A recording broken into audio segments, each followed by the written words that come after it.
Hello and welcome to Choose a Fi. Today on the show, we have another Households of Fi update. We have Matt and Megan, who, if you remember from prior episodes, they're both naval officers. So Matt is a helicopter pilot in the Royal Navy of the UK Royal Navy, and Meg is an officer in the US Navy. And we actually had them on 3 times previously. They had some of the absolute best experts for their situation. We chatted with them, with Dave McKeegan about international tax issues, and Doug Nordman, our friend from the Military Guide, talking about all things military, right? So pensions and healthcare and just what do you do after leaving the military? And there were some really interesting things in there about the military inferiority complex, which I know I personally was shocked at. And I'd love to talk to Matt and Megan about that today. And this should be wonderful. So I'm really looking forward to catching up with them, finding out what they've been up to over the last 2 years. So with that, welcome to Choose FI. You're listening to Choose FI Radio.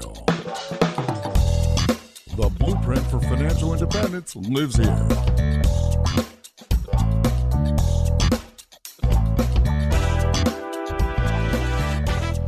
If you're looking to unlock the secrets to financial independence and early retirement, you're in the right place.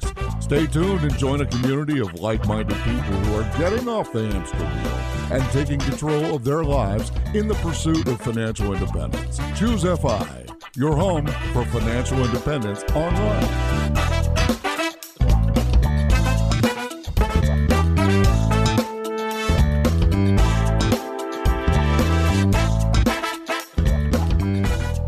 Matt and Megan, welcome back to Choose FI. Thanks for being here. Hi, Brad. Thanks, Brad. Yeah, this should be fun. This should be so much fun. So what's cool is we've never met, but I feel like I know you because I've been following the Households of Fi series with the expert guests and you guys who have been on. So just to fill the audience in, I know I said this on the front side, but if people want to go back and listen, we originally introduced you in episode 221, and then you spoke with Dave McKeegan in episode 245 about international tax implications. And then again in episode 296 with Doug Nordman from the Military Guide, our good friend. But it's been almost 2 years, right? I think it was February of 2021 that episode with Doug went live. So it was probably almost 2 years ago that we recorded. And I imagine a lot has happened. Actually, what's interesting is the two of you are sitting right next to each other as opposed to across the pond. So my first question is, Matt, what's going on here? You're in the US. Yeah, I'm finally here.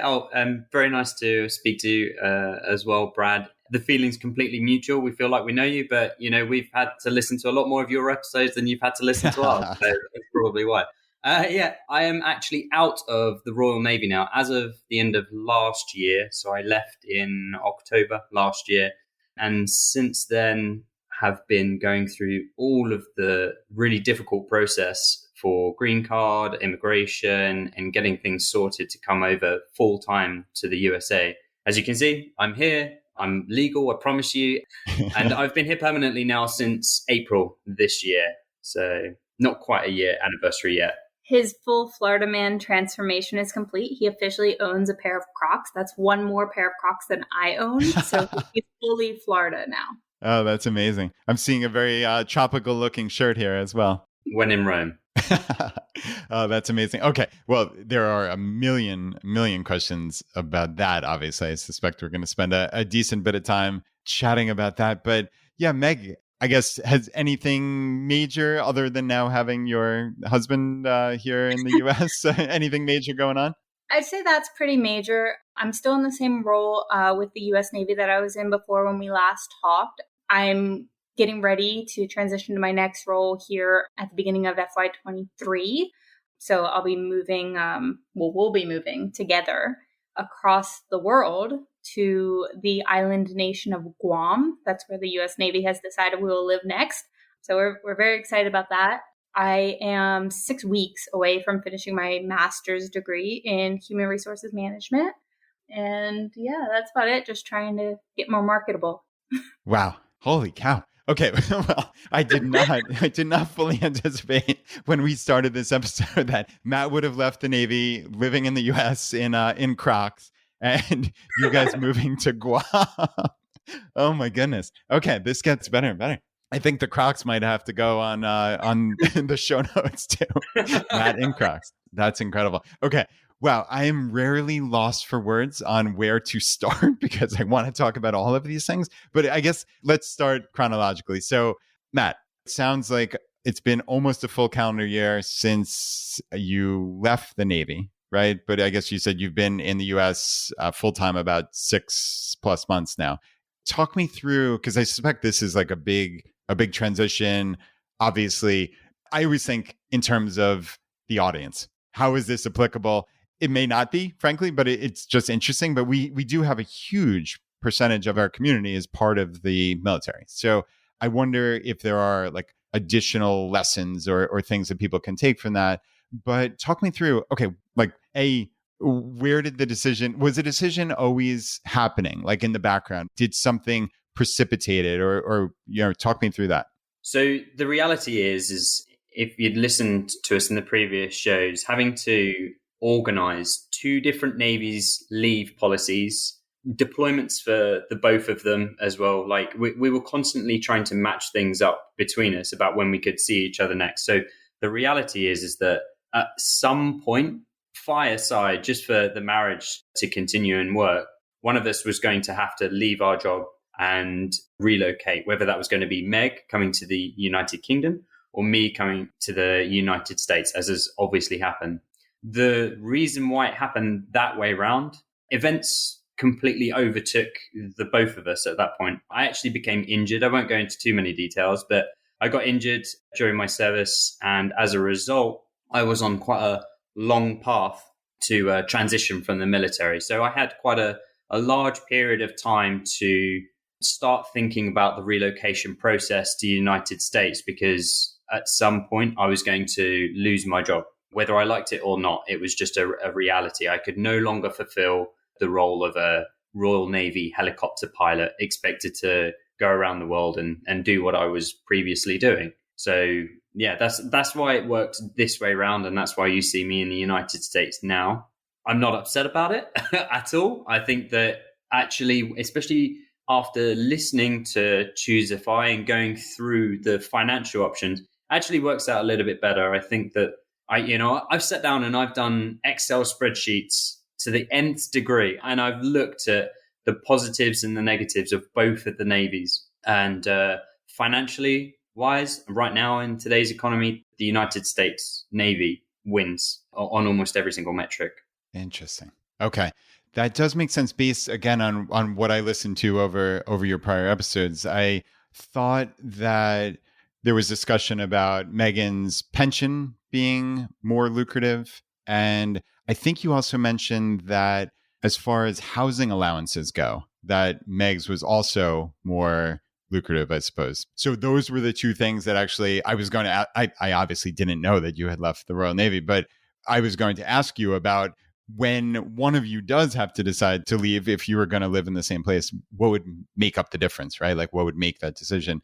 It seemed like those were two leading indicators just in terms of just sheer numbers. But again, you said you looked at the metrics to the nth degree, because this is what's going to be applicable for people. Like, are there other things that jump out about the U.S. military, maybe benefits, et cetera, that made it more of a slam dunk option?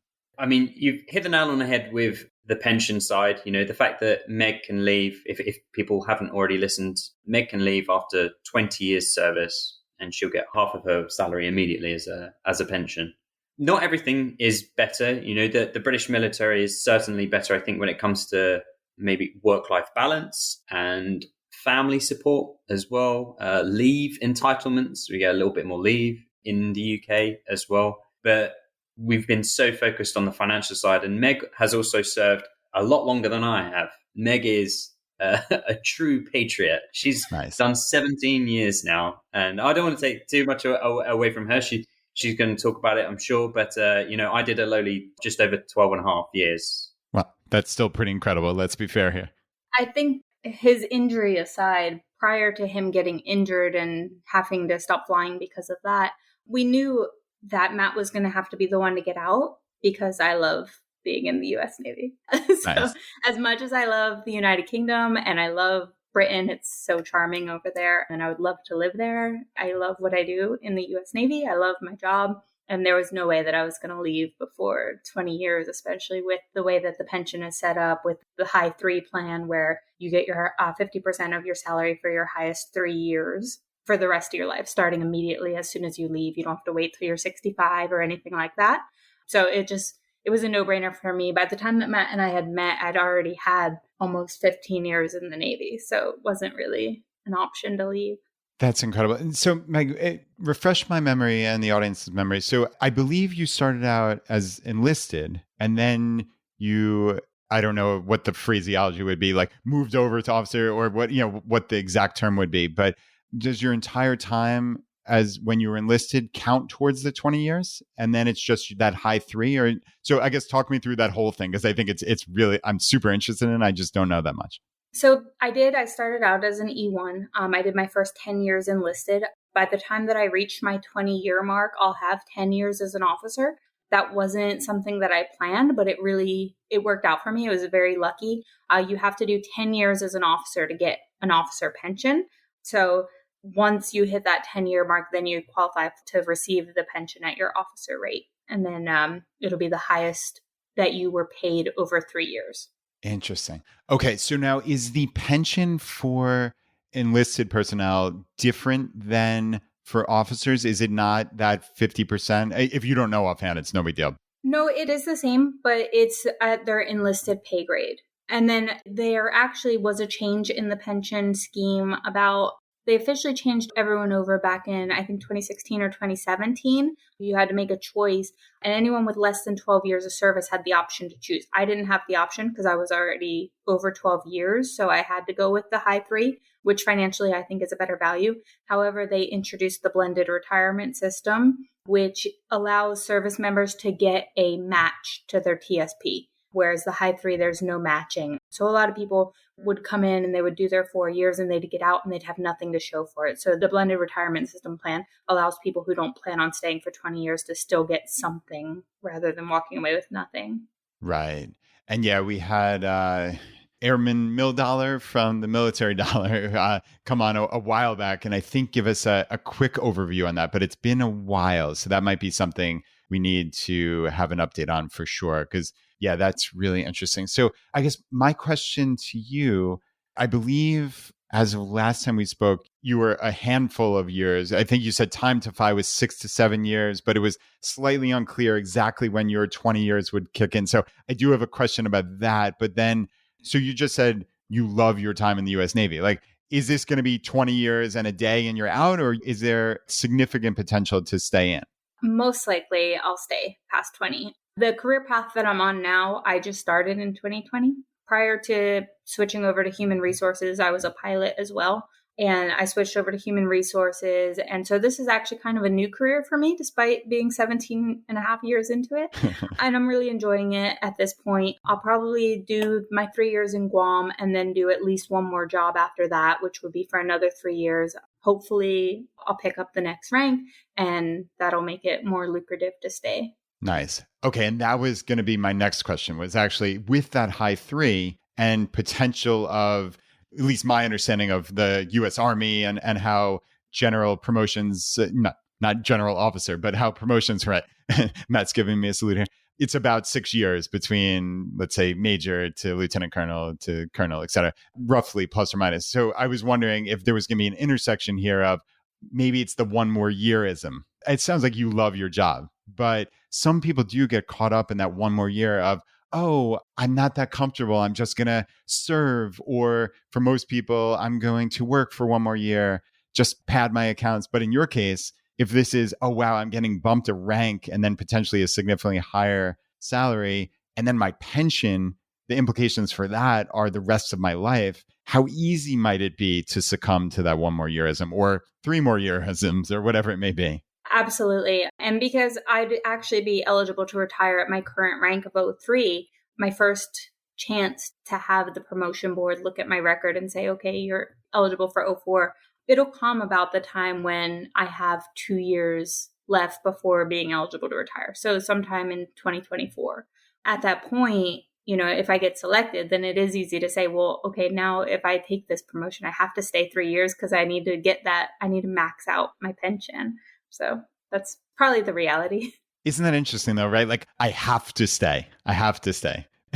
It's funny because that I think is like the intersection of what Doug was talking to you both about with these kind of lottery tickets, as he called them, right? And it sounds like your net worth is going to be fairly significant, even if we take the pension out of it. Like your net worth, the money you have saved is going to grow and obviously compound, and you're saving money. So I mean, that in and of itself might be a FI number, right? You think about a pension, or I guess at that point it was potentially multiple pensions, right? And now we're down to one, I assume, though assuming is usually a terrible thing to do. And Matt's shaking his head, so I just confirmed that my assumption is terrible. But it's interesting that it's hard for any of us to turn down the money sometimes when it's right there, when, I mean, it's just a calculation, Meg. Like there's no have to, okay? If you have, what's 04 is lieutenant commander. So if you have like 2 years at 04 and 1 year at 03 in your 3 year, okay, it's just math, right? It literally is just math. And then it would have to be another year of your life spent to get that. I mean, it's something to consider at least. And there's no have to. And I think that's important, though the analytical side of all three of us and most of us in the FI community would say, oh, of course I have to, right? Like I would say the exact same words, Meg. I really would. But upon reflection, you don't have to. And that's the beautiful thing about being part of the FI community. I have to thank you for saying that, because you've made me look at the words that I chose, but actually I get to. And if the Navy's willing to send me to live in these beautiful, amazing places, tropical islands, then yeah, I get to be paid more to do that. If that time comes and they want to send me somewhere I don't want to go, then maybe at that point, I might want to take my buy mindset and leave. Keep your options open. What's it in the community? There's I don't want to say the word, but like FU money. Yeah.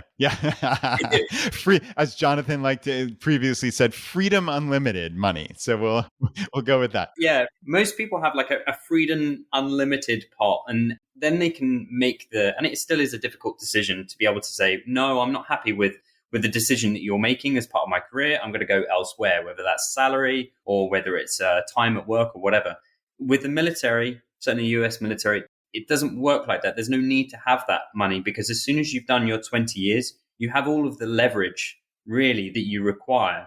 Your freedom unlimited money pot only becomes slightly larger, and it's not filled with cash. Instead, it's filled with this growing, effectively, annuity that the Navy's purchased on your behalf. But I've run all the numbers on this one again, and even if you do get to be another rank, if let's say that Meg does a few more extra years and we've filled up the maximum we can in that rank, and all of a sudden the Navy goes, well, actually, here's another rank, or here's another opportunity for you. It's still a cost risk benefit to be had, and you still have to make that decision based on, well, if I continue in this job or in this role within the Navy, I'm doing it at half price, because you're already going to be getting your pension at 50% of the amount, and it does get bigger the more that you do. As soon as you leave, you get that paid. So if you then carry on, you're actually taking a 50% pay cut in effect. So this is why, if you look at retention tables in the US Navy, there's a huge drop off at 20 years, because no one wants to work for half the amount.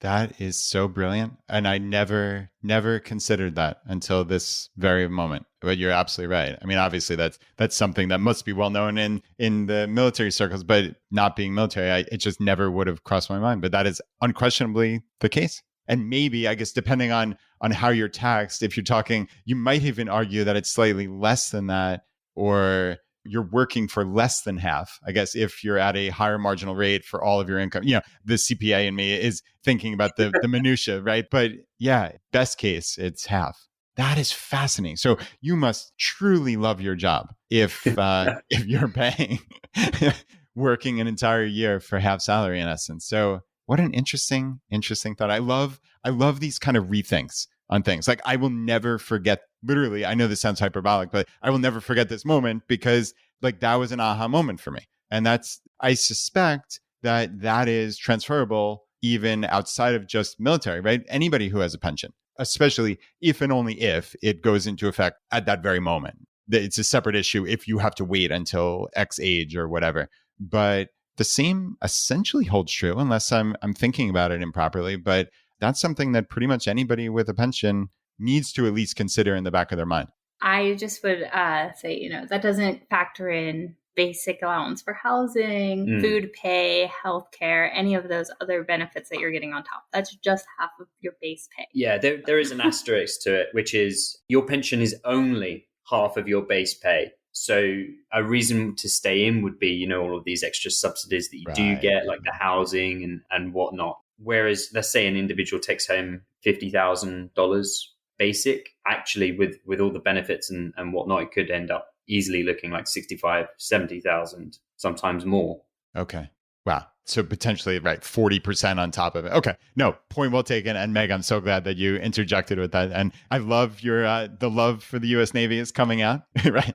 No, but seriously, that's really, really interesting regardless. And I'm always struck, as you guys know from listening to the show, like the psychological aspect of FI is what intrigues me. And I think the beautiful part of this entire journey for each of us is it's very personal and there's no right answer. And anybody who tries to claim that there's some right answer or there's some dogma, like I think it's silly season. Like that's not how this path to FI, not how this life works. Each of us forges our own path and we figure out what works for us based on our situation. And Meg, I loved your thought process of, hey, if they want to keep sending me to these amazing islands and sending us on adventures and paying for housing and whatever it may be and healthcare at the same time, okay, that sounds like a pretty good deal until it doesn't. And then, like you said, Matt, like with FU money, you can make that decision essentially at any point, which is, what a position of power and strength to be in, to live your best life as you see it. I think that's incredible. Great advert for the Navy there. Thank you very much, Brad. Yeah. Oh, you're welcome. I should see what I can do. That's so tell me about Guam. This sounds fascinating. Yeah, you should go. Matt is dumbstruck. Yeah, we don't know very much about Guam at all. So every 3 years, roughly, Meg gets to change her job. Works exactly the same in the UK Navy, really.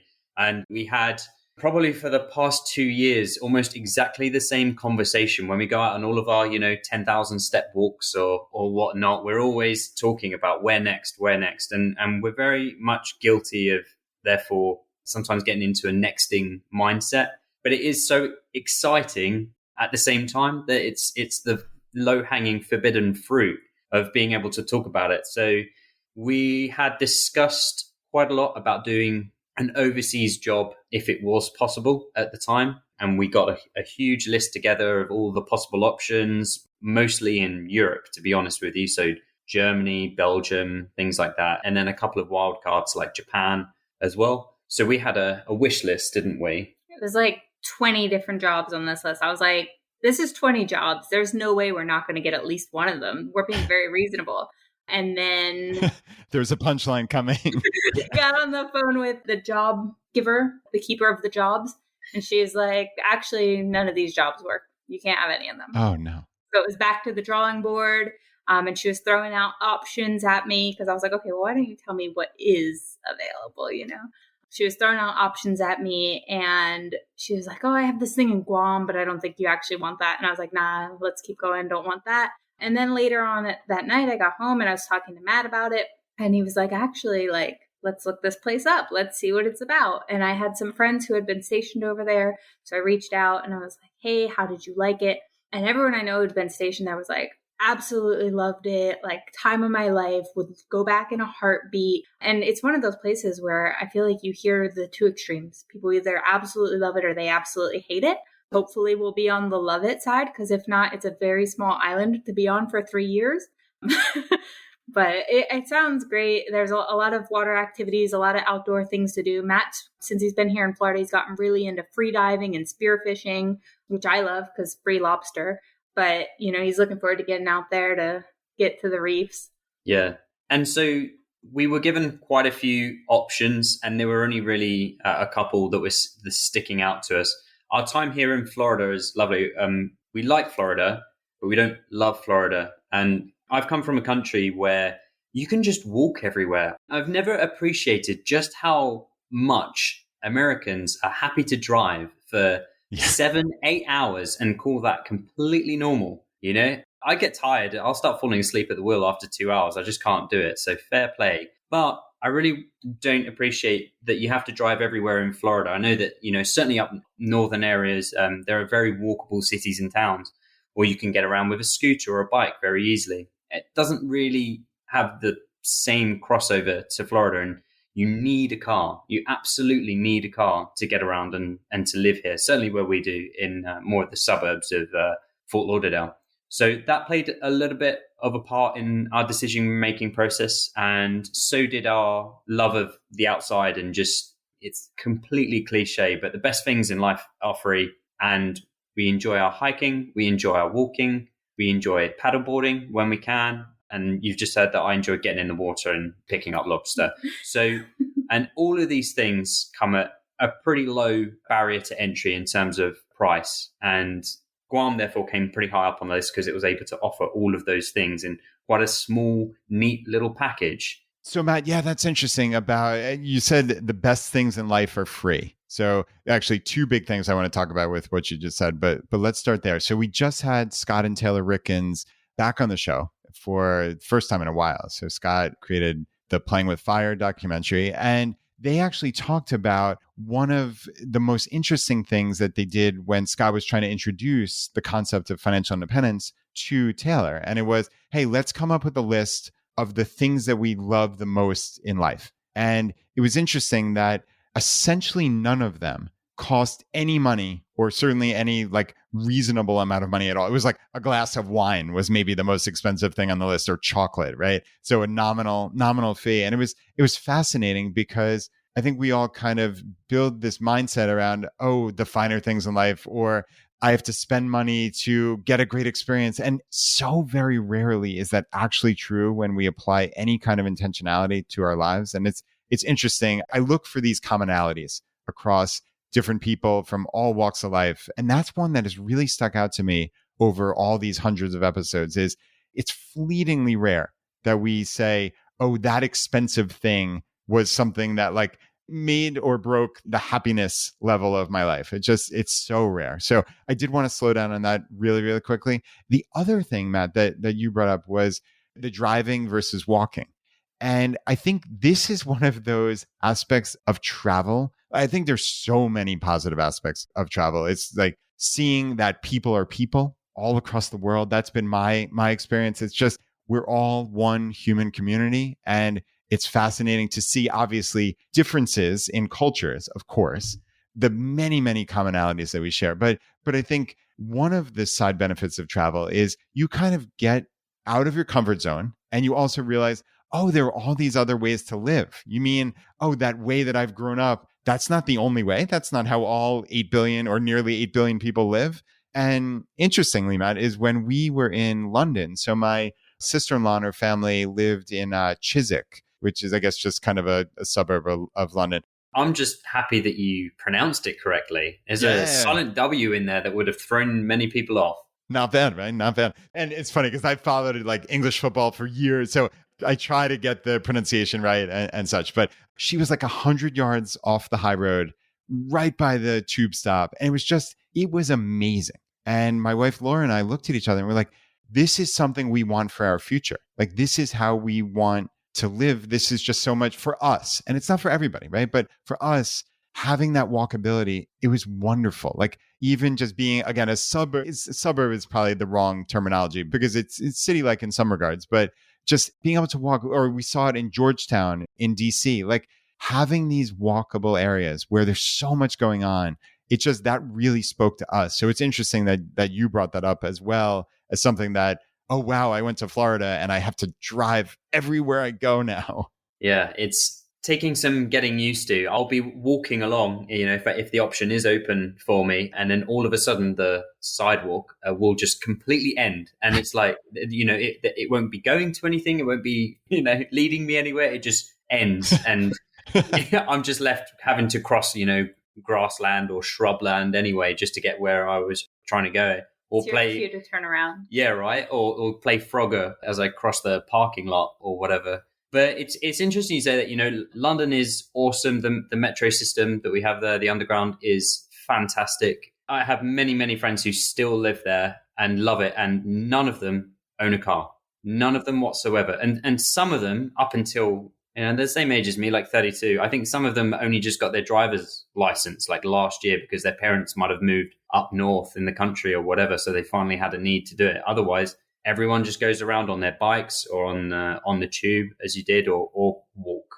Yeah, that's incredible. It's funny because I still get made fun of in a lovingly joking way by my wife and some of my friends when I said that I wanted to go down to being a one-car family. That's the difference in culture, right? So I took the audacious step of even contemplating that we could go down to one car, and they still make fun of me to this day. And it's interesting just how different it is. So we are a one-car family. Megari had a car before I came out, and we've been absolutely determined to just make it work because I think it's ridiculous how you need a car here to live. So we will often arrange between us, like who gets the car or what we're doing, you know, dropping off and just to see if it can work. We're lucky enough to live literally next to the largest mall in all of like South Florida. It's fantastic. I can walk to it if I, you know, don't care for my life crossing the road, but it is right there. And even then, it is incredibly difficult to stay a one-car family here. And we're just two people, and I don't even work here, and it's difficult. Yeah, it's wild. That is really wild. So we're talking about moving around, little local geography, but let's talk about more significant moves. So obviously you moved across the ocean, Matt. And I know the last time we spoke, you had a piece of property. I think it was in Southwest England, though I could be wrong with that. You're 100% right. Okay, nice. Good memory. So talk me through, do you still own that piece of property? Did you sell it? What's going on with that? Because I think that was your only quote unquote debt at the time. Yeah, so it was my only debt at the time, depending on, I guess, your outlook on mortgages and whatnot. And it formed quite a large portion of the conversation that we had, especially with Dave McKeedon, because I was so worried about the implications of me selling a house, being married to a US citizen. There was a story going around a while ago in the newspapers about Boris Johnson. He was actually a US citizen. He had a passport as well. And he ended up selling his apartment in London, not telling the IRS about it. And then when they found out, they actually came to collect. And despite being in the position of power that he was at the time, he still had to pay the bill, even though in the UK, your primary residence, you don't have to pay any capital gains tax or whatnot. So I was worried at the time. Needn't have been. I ended up selling the property when events surrounding my injury overtook, and I knew that I would be moving to the United States this year. I made sure to do pretty much all of the financial stuff that I needed or wanted to do last year so that I didn't have to report it at that time. We were still filling in the tax receipts to the IRS that I existed. But at that time, you didn't need to, if you didn't want to, say anything about me. So Megan was married, filing single. Separately, sorry, yeah. Interesting. So you did sell it. I think, again, on the prior episode, you said you had somewhere in the vicinity of, at least on paper at that time, a $60,000 paper gain, and regardless of what it ultimately sold for.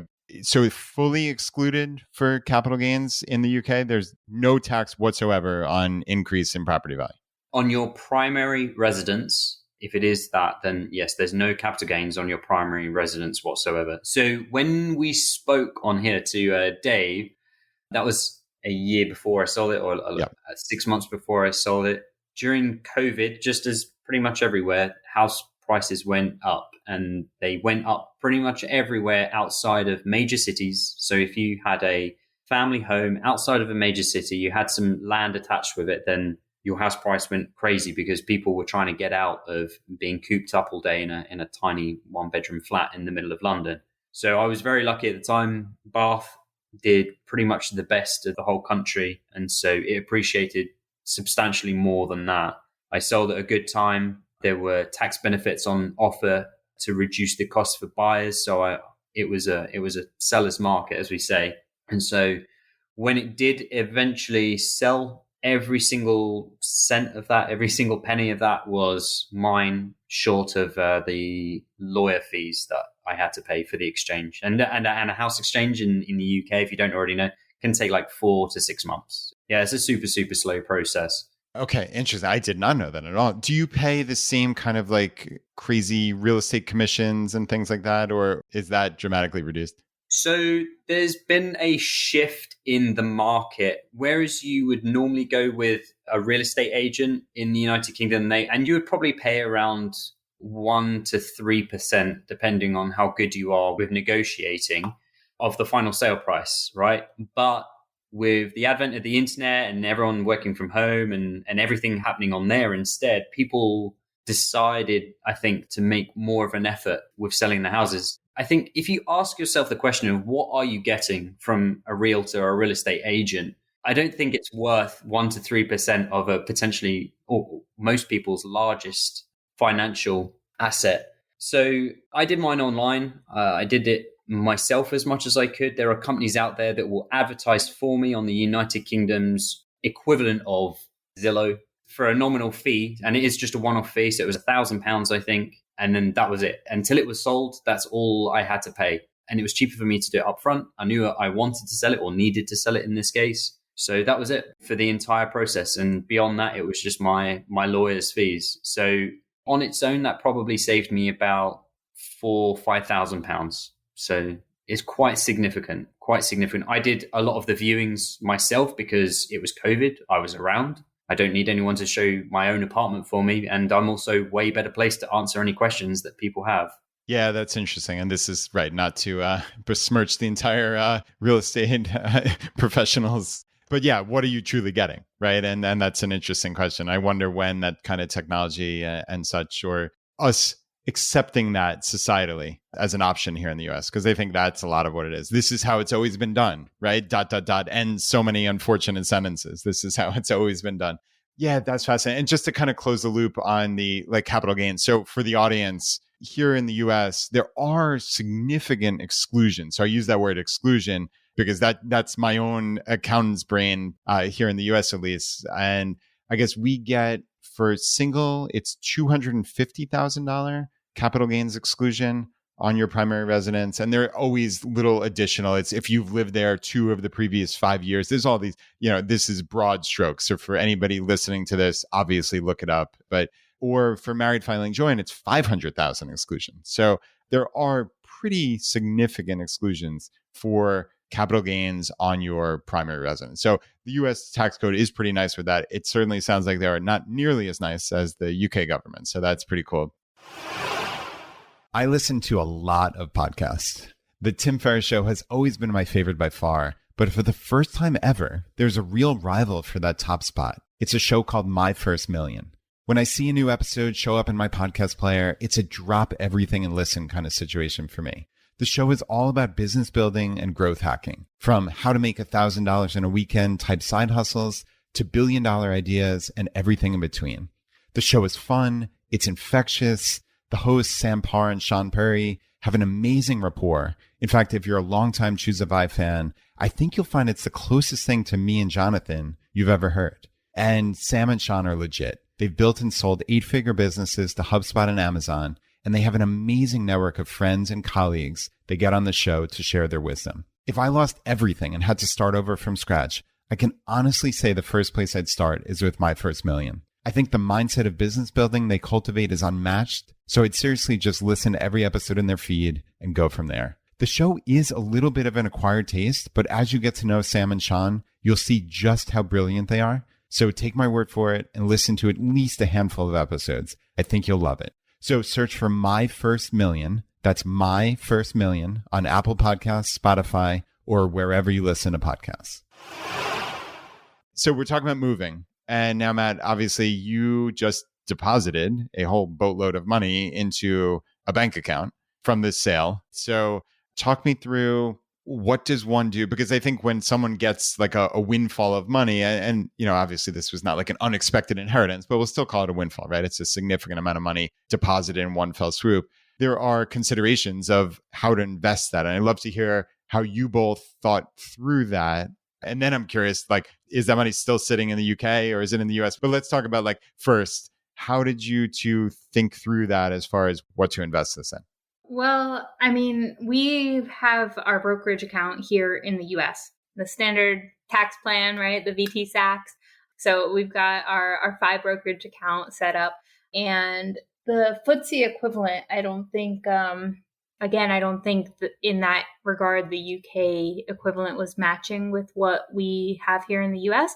So we discussed it, and Matt sent all that money to me to then invest in our US brokerage account. Oh, interesting. So I had a boatload of money, as you've already identified, from the household. I'd never seen so much money in my bank account before. So the questions mainly that plagued us were, are we really going to put this amount of money into our taxable brokerage? There was no Roth to be considered because we had already maxed out Megan's amount of all of them. So it was a case of, do we want this money to work for us now? Or are we just going to look at it for a few months only to come to the same conclusion anyway? And, you know, after having listened to so many episodes and seeing the numbers for ourselves, it became a pretty easy decision. It was no different to when because I'd been sending over a small amount of money from each of my paychecks anyway. I probably could have done more tax advantage stuff in the UK, but do you know what? It just would have been extra hassle on top. And because we're talking about the retirement early, especially from Meg's pension standpoint, there's a large gap that we have to cover in between Social Security, my version of Social Security, my pension, I know that we'll come on to, and where we are now or where we will be in a couple of years. So actually for us, a taxable brokerage made the most amount of sense, and just accept that we're going to have to pay tax on it at some point. Right. So I sent it over. I would absolutely recommend it. You know, am I allowed to say company names? Who Sure. I used? Yeah. Right. So I used TransferWise. I think they've changed their name now to Wise, but they're a fully online service. And I had an international card that they had already given me, which gives me accounts in Korea, the UK, Denmark, all over the world, and one of them being the USA. So when I converted my money from pounds to dollars, and it made sense to do it just in one big go because it was the lowest commission that I could get from it, it just instantly went into my US account of the same account. So it's like an international bank account almost. It's very, very strange, but it's been awesome. And then from there onwards to the brokerage. Right. Gotcha. Okay. So I just quickly Googled TransferWise, and it looks like it's now wise.com, formerly TransferWise. So that's interesting. Yeah, I'd never heard of that service. Again, this is one of these things, right? I'm not living abroad. I don't have international accounts. People would, I think, normally use PayPal or their bank and just send a large wire because they think that it's safer, more secure. I'm not sure. I just looked at it purely from a money standpoint, and they were by and large the best when it came to what I would be getting for my money, by factors of thousands of dollars. Huh. So it just made sense at the time. Cool. And obviously you had a successful experience with them. So that's really cool. And so my next question, of course, is, okay, you're sitting on this boatload of money and now you have it in your taxable brokerage account, but now there are potentially different decisions there, right? Do you invest it all in one fell swoop? Do you put it in piece by piece? I don't think there's a right answer personally. And so, because I've done both ways, frankly, but just kind of depends on my mood or, the cycle of the moon or something. No, I'm kidding, obviously, but there's no right answer. I'm curious, how did you guys think through that? Because that is a big decision point, especially when you're talking about a significant sum of money. We just sent each other a load of text messages every day, didn't we? How much today? Well, I woke up, and Matt's on UK time zone, so I wake up and all of a sudden I have all this money in my US bank account. And I'm like, oh my God, why did you do this to me? The IRS is going to show up at my house. What did you do? Of course, I spent a lot of time Googling and researching. I reached out to Greenback Tax Services, and I was like, do I need to pay tax on this money? And luckily, because he's my husband, it was fine, transferred to me. So no tax incurred, I hope. I haven't filed taxes yet for next year, but we'll see. And so we just discussed it, and it was like, do we dollar cost average it over time? What if the price of VT-Sax today is higher than it is tomorrow? But you can't time the market, as we all know. So I think in the end, we did end up splitting it up into smaller chunks. I don't think we did it in one fell swoop. And I think those chunks started large. And then as the pot gradually got smaller, the chunks got smaller as well. So it was like to the point where I think we were going on to the VT-Sax minimums at that point. And we $47.22. Yeah, we were just like, oh God, let's just put it all in there. What's the point, Because this was still when the market was going up, obviously. So listening to so many people who say, the mathematics technically tells you that you should just throw it in one go. Statistically, I think that's the main conclusion that a lot of people come to. The reality of doing that is much different. The emotions of doing that. Oh, yeah. Yeah, it's not easy. It's really not. I mean, I think that's why I said there's no right answer. Because, all of the math experts would say there is a right answer. You should put it all in as quickly as you possibly can in one fell swoop. But I think that neglects to understand humans and how we think and our fears and our lizard brains, right? And like, I know I can't do that. That's not how I'm wired. It just isn't. So I would always second guess it. What if the market drops 10% the next day? Like, I would constantly second guess it. And I know that's silly. Like, the math side of me knows that it's silly, but it's okay. Like, that's not going to make or break my path to FI is how I look at it. And if I couldn't sleep well at night because I put it all in one fell swoop, well, that doesn't really help me very much. So yeah, I'm with you guys. I would have done something very, very similar. I don't know if that helps at all. So I guess a lot of things have been going on. So there's lots of moves here from the UK to the US, right? So there's the Matt moving with his Crocs. There's the Matt money moving over to the US and into, joint accounts, Meg's accounts, whatever it may be. I guess, the one thing we mentioned also was, and I got this wrong before, I made the stupid assumption with the pension, just assuming that, Matt, that you didn't have a pension. I think the reason why I assumed that was just as like a listener of your prior episodes, I guess you kind of alluded to the fact that the UK Royal Navy's pension system was dramatically less, let's say, I think that's probably, than the US Navy. And I erroneously assumed, okay, maybe that means he's not going to get a pension if he left early or whatever it may be. But talk me through, what happened, and do you have a pension, I guess, at this point? So it's important to start off to say that everyone who joins the armed forces in the UK, if they serve a day, that's it. They have an entitlement to a pension. Meg's pension is incredibly easy to decipher or to describe. It's the highest 3 years salary after 20 years. And that's it. For the United Kingdom one, you get issued I think it's between 8 and 10 page booklet with sums almost the entire way through. So it is a lot more difficult. You're earning fractions per year of service that you do. And then since I joined, there had been 2 different pension schemes. And whilst Meg was able to stay just on one, we were forcibly moved from one to the next. So it complicated matters to no end. And it's a completely separate conversation. Honestly, it would take about 3 hours to run through the details. However, me specifically, I was always going to get something of a pension. There is read across with the 20 years and like an instant payment, albeit nowhere near as much. I didn't reach 20 years. However, what did happen to me is I was separated from the Navy, not due to my fault. It was a medical thing.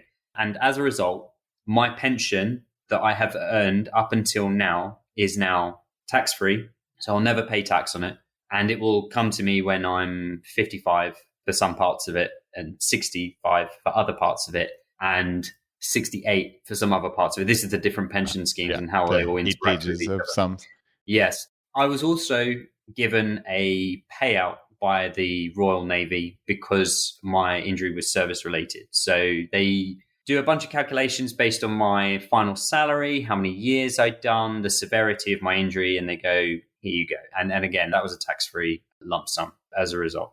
Wow. So I have a traditional pension that will pay eventually, and I have a somewhat of a severance, I suppose would be the best way of describing it, which is not the norm. Okay, that makes sense. But unlike the US military, the pension doesn't start right away in this case. And again, there are details of everything, but you said in your 50s, so you still have 20 some odd years to wait before you start. Yeah, it's still going up in the background with the consumer price index. So it is going up with inflation in the background, at least for the moment, I hope. And so when it reaches me, it will be of supposedly the same value as the day I left, if that makes sense. So if I had for argument's sake, a £10,000 pension at that age that I was eligible for at that time, by the time I'm eligible for it, it may have tripled by then because of the value of money, obviously, with inflation and whatnot. Gotcha. Very, very interesting. All right. Well, thank you for the details on that. Yeah, no worries. So, okay. One thing that I really wanted to talk to you both about as just like a broad topic, because again, you're both military officers and like I said, we have a significant portion of our community is in the military or was in the military. And one of the things that jumped out to me from your episode with Doug Nordman was this, the talk about jobs after leaving the military. And I guess, Matt, this is probably very pertinent to you, I suspect. And I think the quote was the military inferiority complex. And I don't know if that's a thing or not, but I think Doug talked about that. And I was just taken aback by that. I have to say, like, I never would have guessed that would have been a thing, frankly. I guess it's one of those, like, the grass is always greener, or you always think about, like, you're in your situation and you look at someone else and you say, oh, wow. So I guess where I'm going with that is, to me, especially as an employer, like, I would be thrilled knowing that someone was a veteran or part of the military, because it's almost akin to like somebody with a certain degree. Like, okay, what does that prove to me? That proves to me maybe they learned some things, but that they were able to show up on time, they were able to complete their tasks, and they got their degree. Like, that's how I think about. Beyond that, I don't know what it proves. But like, somebody in the military did all of those things, right? They had all of these specific tasks. And obviously in the military, they're much more significant than going to a class. And you learned all of these skills along the way. Like, I'm kind of rambling here, guys, but the reason why I'm saying this is, like, I would have thought it would have been the polar opposite. Like, if I was rating two candidates of someone who was in the military and an equal person who was not in the military, I would automatically say the person from the military would have the advantage. That's how my brain works. So to hear that there is a military inferiority complex from people in the military was frankly stunning to me. But you're both shaking your heads. So this is a real thing. And I was stunned, but you guys think I'm a bozo here. I wish you would just become a recruiter, because more people need to think like you do. Yeah, well, I mean, I'm trying to hire people and you know, they have some small businesses, and that is how I think. But yeah, I guess it's not a common thought. I don't know. So, of course, I can only speak for myself. But as I mentioned, I'm completing my master's degree in human resources management. And part of that is because, like I said, I transferred over from being a pilot to then becoming an HR officer. And, you know, flying planes doesn't qualify you to be human resources. Surprise. Not a direct career path. So I've been trying to go to grad school to learn the skills. And a lot of the skills that human resources professionals deal with on the civilian side just aren't directly transferable for a human resources officer in the military. A lot of what we do, you know, it's similar, but we don't deal with employee and labor relations. We don't deal with employment laws in the same way as they do in the civilian sector. So a lot of that depth of knowledge, when I get out of the military, if for whatever reason we're not able to immediately launch onto our 5 plan, if I need to take a job in the corporate sector or I decide I want to, at that time, I think I would have a bit of that inferiority complex due to the fact that my seniority in the military, my leadership experience with leading people and leading teams to accomplish missions will outweigh the depth of my knowledge in the civilian sector. I won't have that experience with HR information systems or with employment law or labor relations or any of that stuff that someone who just came out of college and went right into the civilian sector would know. I won't have that level of familiarity despite having that seniority in the military and that leadership experience. So I won't feel matched when I'm applying for jobs. Like, I would feel like my depth of knowledge is somewhere around the entry level position when my actual equivalency would probably be somewhere in the senior management level. So it's kind of a weird spot to be at. Wow. Yeah, that is fascinating. So, okay.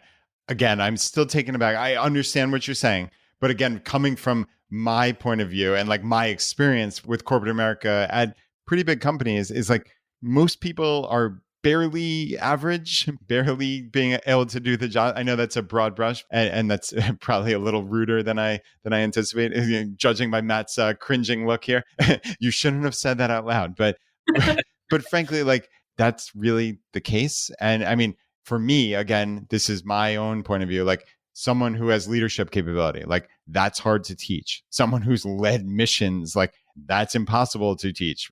I can teach you what you need to know about the day-to-day job pretty easily. Like that's how, again, how I look at it. It's like, even someone in accounting, I'm not saying, and I'm not making the ridiculous argument that you could walk into an accounting firm on day one and just, hey, I'm here. I used to be a helicopter pilot and that's silly. So you need the bare bones requisite skills. But I mean, the on the job stuff, most people, even when they switch jobs, like if I went to a different accounting firm or a different company, I would walk in on day one feeling like I didn't know anything because I needed to learn all their processes and the ins and outs of their business, just like you would. So I'm not trying to give like a pep talk here or be a therapist, but I'm telling you guys, like, I wish I could say, like, don't have that complex. Like, if you can just get, again, you need the requisite skills, right? So, like, if there are things you have to learn, but like that stuff is fairly easy, I would think, to catch up on. And then once you've done that quick catching up, I think you have to be ahead of the game. But maybe I'm wrong because, again, Matt, I think you said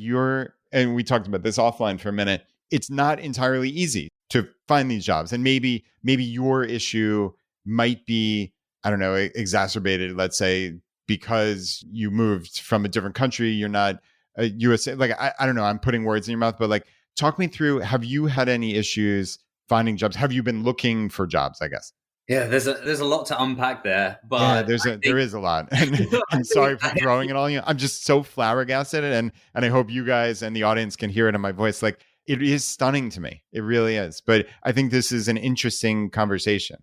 The inferiority complex is real. And more than that, I think that companies are coming around to understanding it better and profiting off it pretty well in terms of being able to take veterans and people who leave the armed forces for a ride, effectively, playing on that fear that we do have going into the civilian market. You have to appreciate, for myself and Megan specifically, I joined the forces immediately out of high school as soon as I could.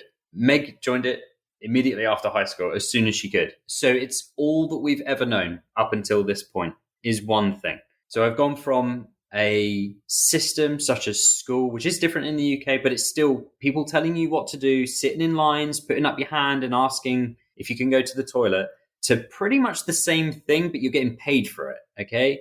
And so when I left, especially when it wasn't down to my own decision as well, it was really difficult to come to terms with the huge question of, well, what comes next? I was already moving to a completely new place. I'd visited a couple of times, but I could never really appreciate how it worked until I got here and started to go through all of the processes of getting a social security number or, getting a driver's license and whatnot. So with my job skills, I think it's easy to say, well, you were a pilot, so the transferable skill is obviously be a pilot, right? But there are different agencies at play here. The Federal Aviation Administration rules the skies in the USA, and pretty much just the USA. So the UK comes under a completely different set of rules, as does the rest of Europe. So the flying that I've done in the United Kingdom is not impossible to translate to the United States, but it's not the same. And it is very difficult. And things that would otherwise be open, especially to American veterans, are closed to me because I'm a foreign veteran in this instance. There are a lot of programs to help, not just in flying, but all over the workplace to get veterans back into work. And you've probably heard a few on your radio or online or advertised to you personally. Those are all jobs for veterans, in brackets, American. None of them apply to me whatsoever. I've tried. Or, maybe there are, but I haven't found them. The ones that might apply to me are I'm a military spouse, so I can apply for these things. However, I'm still not a citizen, so that does cut off a lot of things for me. I still have a way to go until I'm a citizen. I have to do 3 years whilst I'm here. And in that time, I'm still struggling to really be able to translate. And this feeds into the inferiority complex of, well, how does missions and leadership and all these things that I know to be true and I've done, how do they translate into a workplace that is there for profit? And more than that, how does it translate from English to American? You know, very common saying of the two countries separated by a similar language or whatever. Right, by common language or something like that. But when it comes to CV writing or resume writing, that hits home. And I'm left in the position of, well, what do I do? And we've spoken about it. We've said, right, well, should we just accept that it's going to be a little bit harder for you to be a pilot over here? What does that look like? That looks like at the moment about the same kind of costs as I would expect a degree really to be. So we're thinking about $30,000 to $50,000. Even though I've got all this experience, it would still cost me $30,000 to $50,000 to get me to a point where I would be able to fly for an airline, let's say, in this instance. And at which point we go, well, how does that fit into what we already know to be true about FI? Where we want to be in a few years' time? Like, is it worth it? Is the juice worth the squeeze on spending that amount of money to get you to a point where you might not even like it? You might not even like flying for the airlines or whatever. So it is incredibly difficult practically. And then when you add on the mental side that I think that all veterans, regardless of country, put on themselves as well. Yeah, I can only imagine just how frustrating that is at every level and every turn, especially as we're talking about, it's exacerbated by the fact that, I mean, it just at every turn, it's exacerbated, right? Like, I am a pilot. I obviously can fly. And yet, because of some bureaucratic red tape, my flying counts for zero. I can only imagine how frustrating that must be. Yeah, and that in itself feeds into the inferiority. You know, it doesn't make me feel particularly good about myself. But there's some additional things at play there. The reality is the Royal Navy would not give civilian licenses as a matter of the training and the flying that we've done. They would not gift them to us in this instance. They would have the power to do it, but because there is a shortage of pilots, they don't want to do that because then you would just leave and get a civilian job, right? American pilots, or the majority of them going through service for the United States, get their civilian licenses. Oh, no. We have the option. Oh. Our flight experience through Navy Flight School counts toward our civilian licenses. So the FAA recognizes it and accepts it. And then it's on us if we want to go out and then get our civilian licenses through the FAA with our flight time. However, we just take our logbook and they accept it automatically, versus Matt's experience in the UK, where there wasn't really a pipeline or a clear path made for them the way it was for us. Yeah. Yeah. And Matt, you said something a couple of minutes ago that actually reminded me of something you said earlier in our conversation, probably almost an hour ago, which was, I have to accept this. And I think some people can look at that word and think of it as, oh, I'm capitulating, right? Like, oh, I'm just accepting. But I'm looking at it, and I'm looking how I believe you're looking at it in the positive way, the stoic way of, you were talking about with your injury. This is the reality. I can choose to sit and bemoan my bad luck, and the same with this situation. I can sit and bemoan my bad luck, that this is not fair, right? You can do all of those things. And I'm sure you have at some point, just like I would have, right? And would do. But at its heart, and what you're doing is you're accepting that in the most stoic of ways. Okay, this is the reality of my situation. How can I respond accordingly? And how can I make the decision that's best for me and my life and my wife and our situation? And hey, we're moving to Guam. And do I want to be a pilot? Like all of these things. And this is the intersection of FI. And I think that's what's so beautiful about this is, if you were truly hard up for money and you desperately needed this, you wouldn't have options. You would have to take on that debt. You would have to do something immediately that you would not be happy with.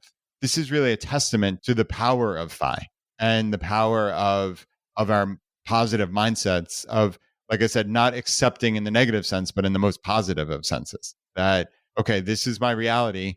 How can I move forward in the best way possible for me? How can I survey the field of my options and and see, what do I want to do? What makes the most sense for me and my family? And I think that's really, really important. And I just wanted to slow down on that. Yeah, 100%. And what's happened over this period since you've spoken to us is that effectively 2 households of 5, myself and Meg, have now merged into one. And so the priorities and what that looks like completely changes. Beforehand, it was full steam ahead with earning as much as we can in our own respective countries, adding it all together and seeing what it looks like at the end of the day. And now it's, well, actually, I'm at a position that quite a lot of people in this country are in, which is where Megan's job comes first. It has to. She's serving her country and they're telling her to go to Guam, and I'm pretty happy about that. So I'm going to go along for the ride. But at the same time, that's obviously very limiting from a personal perspective on the career choices that are open to me or what I might want to do, And so, yeah, it's an absolute privilege, obviously, that we started this journey and now we're here. And like you say, we have this beautiful position where everything is an option. We can play everything out, and it doesn't matter really which road that we take, we're still going to be okay. At least, in terms of finances or whatnot at the end of it, like no matter which road. Yeah. And I think one thing that is important for us here too, and I know both of us actually struggle on it with just getting wrapped up in the day-to-day and the short-sightedness.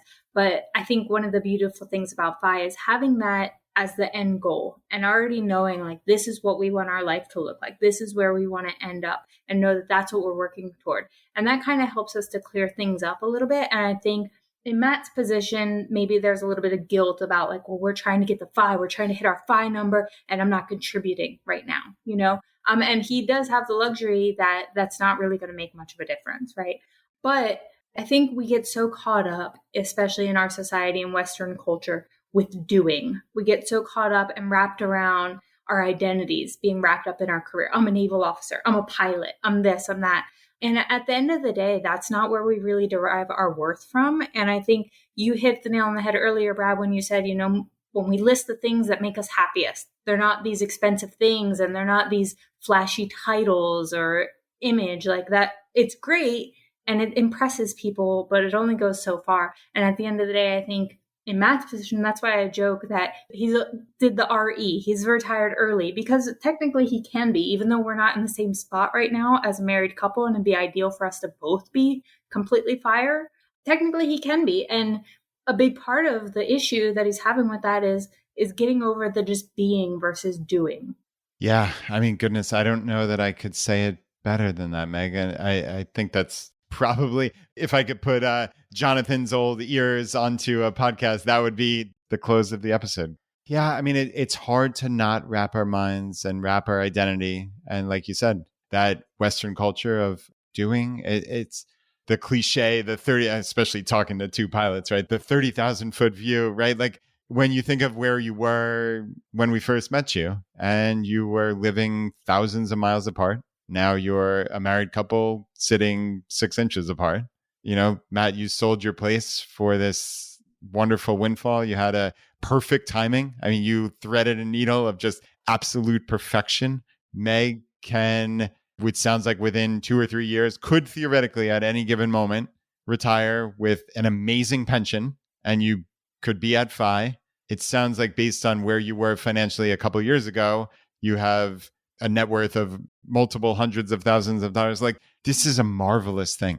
And it is very easy to get caught up in that day-to-day of the worry and there are all of these emotions that could come into it. Frustration, anger at the situation, maybe a little bit of shame. I mean, like all of these things are perfectly natural human emotions.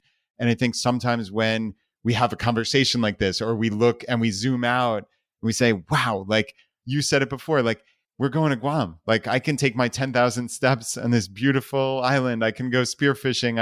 I free dive. I can do whatever. Like you can just be. And I think that's a marvelous thing. And that doesn't mean you're never going to work again. You may not. Who knows? You could do what you want, but you have a world of options. And I think, listen, we don't all get dealt the hands that we want perfectly every day of our lives. And obviously, I'm sure you didn't wish to be injured and, had to retire from the Navy. And like, obviously you wish that your service counted, like all of these things. But look at all the good things going on. It's beautiful. It truly is. I agree. Yeah. Right. I think it's easy to focus on the things that aren't going so well because it feels like maybe you can do something about them. Whereas when it's all the good things, it's like, okay, I can put those to one side. This is going fine. I don't need to think about that. But you're right. We need to express them and we need to bring them out there because it puts into perspective actually how small those problems are in comparison. Totally agree. Well, listen, I really appreciate you guys coming back on the show. I think this has been just a great catch up and reintroduction to what you both are up to, where you've been, where you're going. It goes without saying, I would love to have you back on the podcast in the very, very near future. Yeah, I know we hooked you up with real subject matter experts last time. That is decidedly not me, obviously, in international tax and things like that. But we want to be here to support you. I think that's the beautiful part about the Households of FI. And I'd love to be able to support you in any way we possibly can. So we're going to talk offline, obviously, and we'll see how we can support, in whatever way. And maybe it'll be me next time chatting with you both, or maybe it'll be somebody else. And I really love getting to meet you both and look forward to the next time. Thanks so much, Brad. Thank you very much. It's been a pleasure.